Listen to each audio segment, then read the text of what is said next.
Hello friends, आजच्या या व्हिडिओमध्ये आपण माहिती पाहणार आहोत शिक्षक भरतीबद्दल। नवीन वेळापत्रक नुकतंच जाहीर करण्यात आलेलं आहे आणि या वेळापत्रकाबाबत ठोस पुरावा आपल्या हाती आलेला आहे। याविषयी माहिती आपण पाहणार आहोत। या अगोदरच्या मी पवित्र पोर्टलच्या व्हिडिओ कॉन्फरन्सिंगचं जे वृत्तांत किंवा सविस्तर माहिती सांगितलेली होती, या माहितीमध्ये आणि आत्ता आलेल्या वेळापत्रकामध्ये काहीही बदल नाही।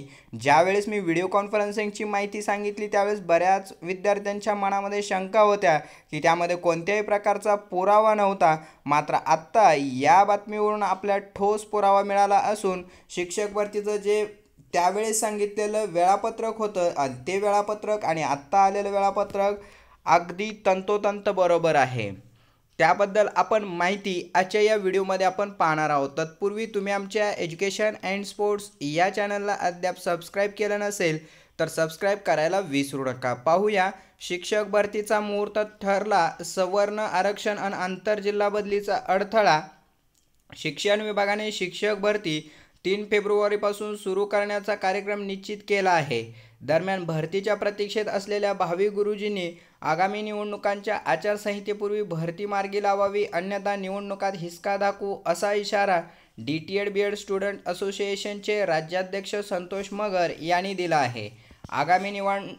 आगामी निवडणुकात सरकारविरोधात सुशिक्षित बेरोजगारांची नाराजी नको म्हणून सरकारकडून आचारसंहितेपूर्वी शिक्षक भरती करण्याचे प्रयत्न युद्धपातळीवर सुरू आहेत। त्यानुसार भरतीच्या नियोजित कार्यक्रमाची माहिती शिक्षण आयुक्तांनी संबंधित जिल्ह्यामधील शिक्षणाधिकाऱ्यांना व्हिडिओ कॉन्फरन्सद्वारे दिली आहे। दरम्यान राज्यातील 36% शाळांनी विशेषतः जिल्हा परिषदेने बिंदू नामावली अपडेट केली नाही। दुसरीकडे मंजूर प्रवर्ग आणि नियुक्ती प्रवर्ग वेगळा असल्याचे समोर आल्याने शिक्षक भरतीबाबत भावी गुरुजींची चिंता आणखीच वाढल्याचे पाहायला मिळते। केंद्राने आर्थिक निकषानुसार सवर्णांना 10% आरक्षण जाहीर केले, परंतु त्याबाबत शिक्षण विभागाला लेखी पत्र मिळाले नाही।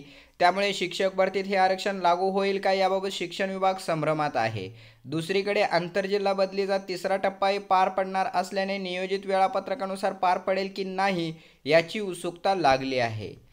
भरतीचा ठरला नियोजित कार्यक्रम। पहिल्या टप्प्यात 18,000 जागांची भरती। 21 जानेवारी पवित्र पोर्टलवरील अर्ज दुरुस्ती। 30 जानेवारी पवित्र पोर्टल अपलोड करणे। 3 फेब्रुवारी भरतीची जाहिरात प्रसिद्ध करणे। मराठा आरक्षण आणि आत्ता केंद्राने दिलेले 10% आरक्षण, त्यानुसार पात्र विद्यार्थ्यांनाही वेळ द्यावा लागला। दरम्यान सवर्णाच्या आरक्षणाबाबतीत केंद्राकडून शिक्षण विभागाला काहीच लेखी आदेश प्राप्त झालेले नाहीत। सततच्या बदलामुळे व रोस्टर तपासणीमुळे भरतीला विलंब लागतोय, त्यातून मार्ग काढण्याचा प्रयत्न सुरू आहे, असं मत सहसंचालक शिक्षण विभाग पुणे यांनी व्यक्त केलेलं आहे। यावरून आपल्या लक्षात येतं की शिक्षक भरतीचा नियोजित कालबद्ध कार्यक्रम असा पुन्हा एकदा ठरलेला असून हा नियोजित कालबद्ध कार्यक्रम असा आहे की 3 फेब्रुवारी रोजी जाहिरात येणार आहे। म्हणजे मित्रांनो, येत्या 8 ते 10 दिवसानंतर आपल्याला ही जाहिरात पाहायला मिळणार आहे। आता ही जाहिरात 3 फेब्रुवारीलाच येऊ हीच एक प्रार्थना आणि लवकरात लवकर जाहिरात येऊन आचारसंहितेपूर्वी शिक्षक भरती व्हायलाच पाहिजे। अन्यथा गेले 8-10 वर्ष DTED BEd स्टुडंट जे नोकरीच्या प्रतीक्षेत आहेत ते कोणत्याही प्रकारचं माफ या ठिकाणी करणार नाहीत जर भरती नाही झाली तर। त्यामुळं ही भरती करणं भागच आहे।